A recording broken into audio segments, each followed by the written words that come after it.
बरसों पुरानी बात है। बगदाद के किसी गांव में एक किसान रहा करता था जिसका नाम उज़ैर था। उज़ैर बहुत सीधा सादा और अल्लाह पर कामिल ईमान रखने वाला इंसान था।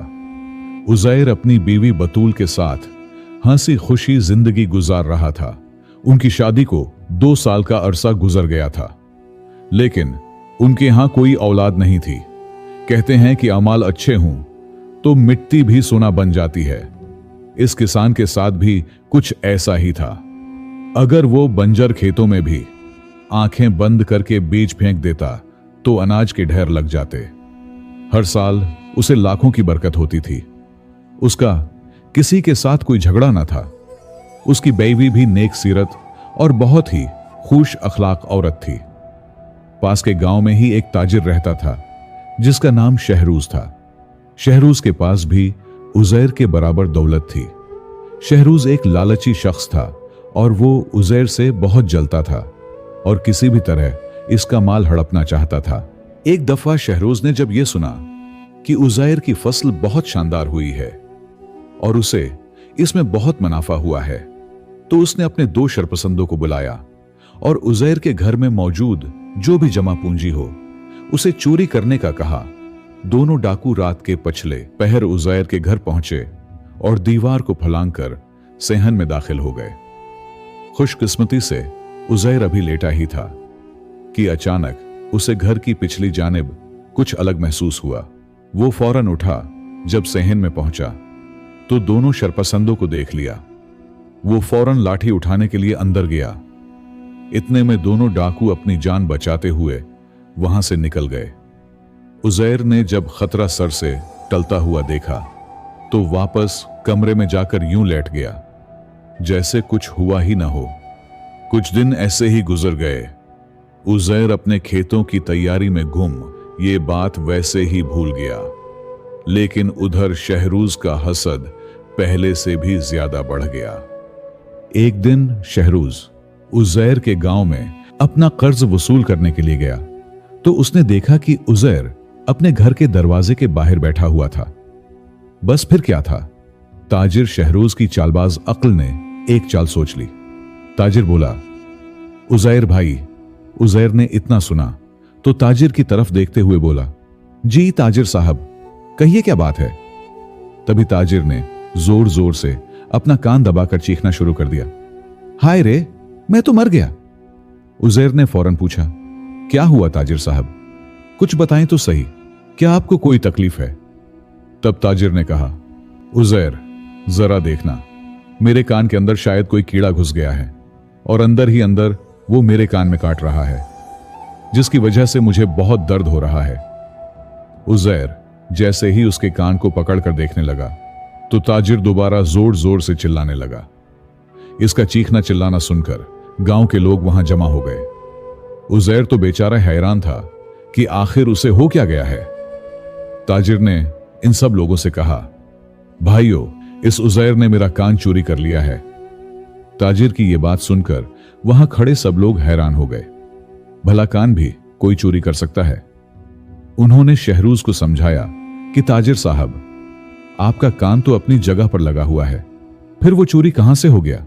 तभी ताजिर ने कहा, अरे जाहिलो, तुम लोग इतना भी नहीं जानते, ये तो बस अल्लाह ने दिखावे के लिए उसकी साख्त रखी है। बाकी सुनने वाला कान तो इस कान के अंदर होता है और वही कान इस उज़ैर ने चोरी कर लिया। मेरे कान के अंदर कीड़ा घुस गया था, वही दिखाने के लिए मैंने उसे बुलाया था, लेकिन उसने तो मेरा कान ही चोरी कर लिया। यह सुनकर उज़ैर बहुत परेशान हुआ। वो शहरूज से बोला, देखिए ताजिर साहब, मैंने आपका कान नहीं चोरी किया, आप मुझ पर झूठा इल्जाम लगा रहे हैं। भला कोई किसी का कान कैसे चोरी कर सकता है। मगर ताजिर तो चिल्लाता ही जा रहा था। गांव वाले खामोश रहे, क्योंकि सब गांव वाले हर वक्त इसी ताजिर के सामने हाथ जोड़े खड़े रहते थे। जब भी उन्हें पैसों की जरूरत होती वो ताजिर के पास कर्ज लेने के लिए जाते थे। अब उन्हें डर लगा कि अगर उज़ैर की तरफ से बोल दिया तो ताजिर दुगना सूद वसूल करेगा और हमें अपना दुश्मन समझने लग जाएगा। इसलिए गांव वालों ने वही कहा जो ताजिर चाहता था। सब लोग उजैर से कहने लगे, भाई ताजिर साहब का कान उन्हें वापस कर दो, वरना अच्छा नहीं होगा। अपने पड़ोसियों की ऐसी अहमकाना बात सुनकर उजैर बहुत हैरान हुआ। इस वक्त तमाशा देखने वालों की भीड़ में बादशाह भी शामिल था, जो कि अपना भेष बदलकर इस शहर में घूम रहा था, क्योंकि कभी कभार बादशाह अपनी राया का हाल जानने के लिए भेष बदलकर घूमता रहता था, और आज भी वो भेष बदलकर घूमने के लिए निकला था। अब सब गांव वाले ताजिर की हाँ मिलाने लगे, तो ताजिर ने उजैर से कहा, देखो उजैर, या तो तुम मेरा कान मुझे वापस दे दो या फिर इसकी कीमत मुझे पेश कर दो। उजैर ने पूछा, अच्छा अब आप अपने कान की कीमत बता दीजिए। ताजिर बोला, मेरे कान की कीमत है 500 सोने के सिक्के। तुम मुझे 500 सोने के सिक्के ला दो, मैं तुम्हें माफ कर दूंगा। डर के मारे गांव का सरदार, जो ताजिर का कर्जई था, वो उजैर से बोला, भाई उजैर, तुम ताजिर साहब का कान उन्हें वापस कर दो, वरना नतीजा खुद ही भुगतोगे। उजैर बेचारा हैरान और परेशान हो गया। सोच विचार करने के बाद वो सरदार से बोला, सरदार जी, मैं अपनी गलती तस्लीम करता हूं। असल बात तो ये है कि ये हमारा आबाई काम है। हम लोग उसी तरह से लोगों के कान काट लेते हैं, और जब बहुत सारे कान इकट्ठे हो जाते हैं तो बैरून मुल्क जाकर उन्हें बेच देते हैं। वहां पर हमें कानों की अच्छी कीमत मिल जाती है। और फिर उजैर ताजिर साहब से बोला, मैं आपका कान वापस तो दे दूंगा, मगर एक मुश्किल है। आप लोगों के आने से पहले मैंने ताजिर साहब का कान चोरी करके अपने भाई को दे दिया था, और मेरा भाई वो कान लेकर उसे गोदाम में रख कर आ गया है। अब मुश्किल यह है कि वहां पर ढेर सारे कान पड़े हैं। मैं ताजिर साहब का कान पहचान कर ला तो दूं, मगर एक काम हो सकता है क्या? अगर ताजिर साहब मुझे अपना दूसरा कान काट कर दे दें, तो मैं इसकी जोड़ी का दूसरा कान उन्हें ढूंढकर वापस दे सकता हूं। ताजिर तो ये सुनकर हका बका रह गया। वो गिड़गिड़ाते हुए बोला, नहीं, मैं अपना दूसरा कान काटकर नहीं दूंगा। मुझे वो कान नहीं चाहिए। मैं एक ही कान से अपना काम चला लूंगा। अब तो वो उजैर जिद पर अड़ गया। बोला, नहीं ताजिर साहब, मुझे बहुत पछतावा है कि मैंने आपका कान चोरी किया है। आज के बाद मैं तौबा करता हूं, अब किसी का कान नहीं चोराऊंगा। इसलिए मुझे आपका कान लौटाना ही होगा। आप जल्दी से मुझे अपना दूसरा कान दे दीजिए।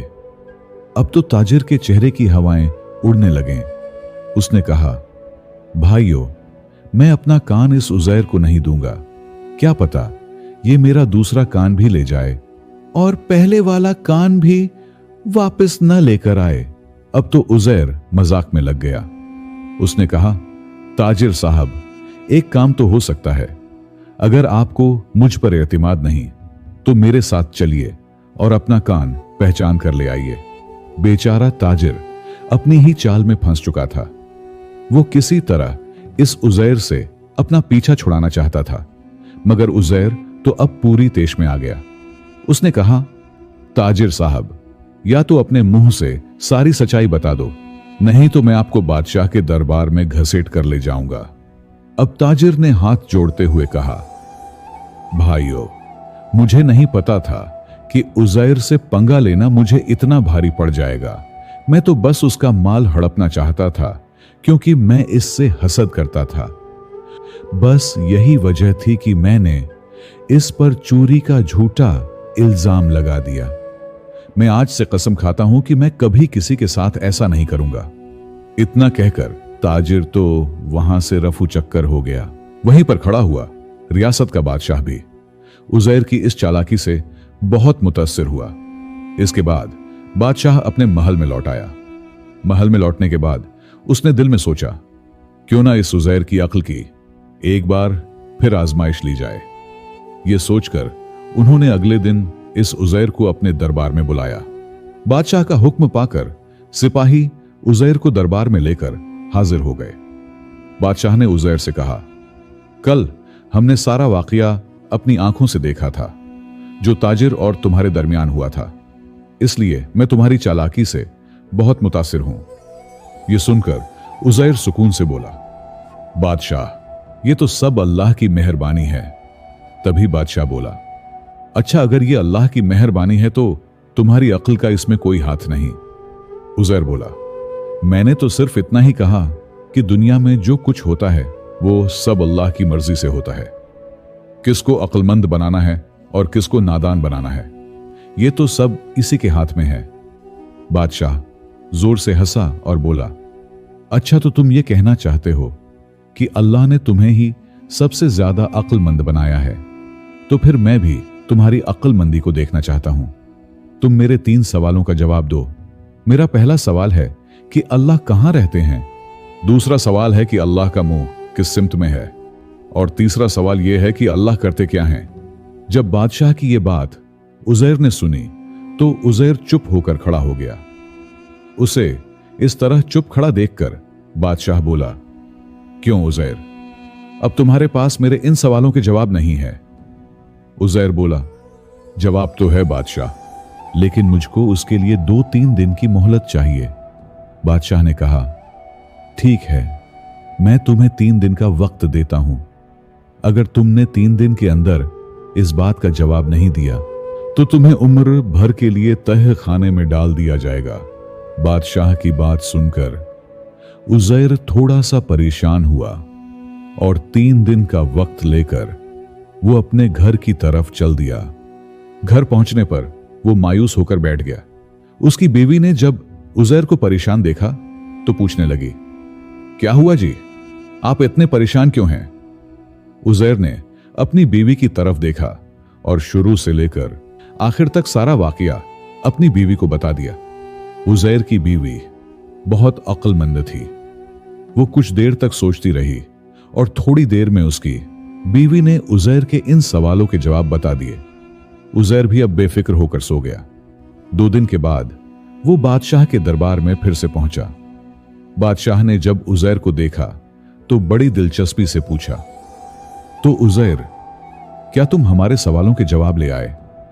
अब उज़ैर कहने लगा, हुजूर, पहली बात तो यह है कि सवाल पूछने वाला हमेशा शागिर्द होता है और जवाब हमेशा उस्ताद देता है।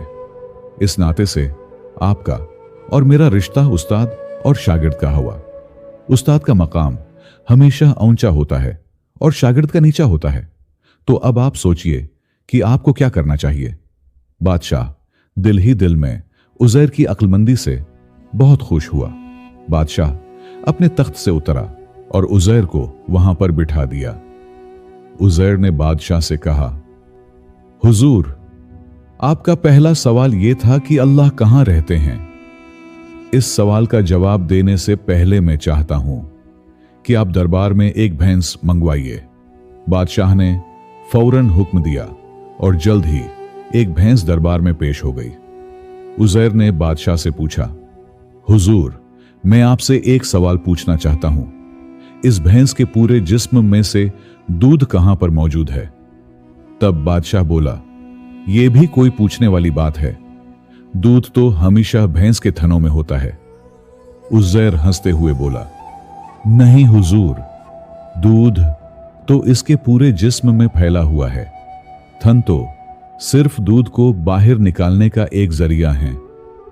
जब हम भैंस को दूहते हैं तभी दूध बाहर आता है, वरना दूध सिर्फ थन में नहीं बल्कि भैंस के पूरे जिस्म में होता है, जो हमें नजर नहीं आता। इसी तरह अल्लाह भी पूरी कायनात में मौजूद हैं जो हमें नजर नहीं आते, और अल्लाह का दीदार करने के लिए हमें इबादत के रास्ते पर चलना होता है, वरना अल्लाह तो इस दुनिया में हर जगह मौजूद है। तो बताइए हुजूर, आपके पहले सवाल का जवाब आपको मिल गया या नहीं? बादशाह ने उज़ैर को दाद दी और बोले, तुमने बहुत अच्छा जवाब दिया है, अब दूसरे सवाल का जवाब भी बताओ। बादशाह की बात सुनकर उज़ैर कहने लगा, आपका दूसरा सवाल था कि अल्लाह का मुंह किस सिमत में होता है। उसका जवाब देने के लिए मुझे एक मोमबत्ती चाहिए। फौरन ही मोमबत्ती मंगवा दी गई। उज़ैर ने मोमबत्ती को जलाया और फिर बादशाह से पूछा, हुजूर, अब मुझे आप ये बताइए कि इस मोमबत्ती की रोशनी का मुंह किस तरफ है? बादशाह ने मोमबत्ती को गौर से देखा और कहने लगा, इसका मुंह तो ऊपर की तरफ है, लेकिन उजाला चारों तरफ फैला हुआ है। भला ये कैसे कह सकते हैं कि इसका उजाला किसी एक सिमत में कहां पर है? उज़ैर फिर से हंसता हुआ बोला, तो हुजूर, इसी तरह से अल्लाह का मुंह किसी एक सिमत में नहीं है। वो तो दिलों के भेद जानने वाले हैं, जरे जरे में बसे हुए हैं, उनका ध्यान चारों सिमतों में है। हम ऊपर की तरफ मुंह करके देखते हैं कि अल्लाह ऊपर है। जिस तरह इस मोमबत्ती की लौ का मुंह ऊपर की तरफ है। अब आपके सवाल का जवाब आपको मिल गया होगा। बादशाह ने मुस्कुराते हुए कहा, उज़ैर, वाकई तुमने बहुत अजीब जवाब दिया है। अब उज़ैर बोला, तो हुजूर, आपका आखिरी सवाल यह था कि अल्लाह क्या करते हैं। इसका जवाब देने से पहले मैं आपसे यह पूछना चाहता हूं कि आप तो पूरा दिन महल में आराम से तख्त पर बैठे रहते हैं, भला आप क्या करते हैं? बादशाह को यह बात सुनकर थोड़ा सा गुस्सा आ गया। वो बोला, तुमने ऐसे कैसे कह दिया कि मैं क्या करता हूं?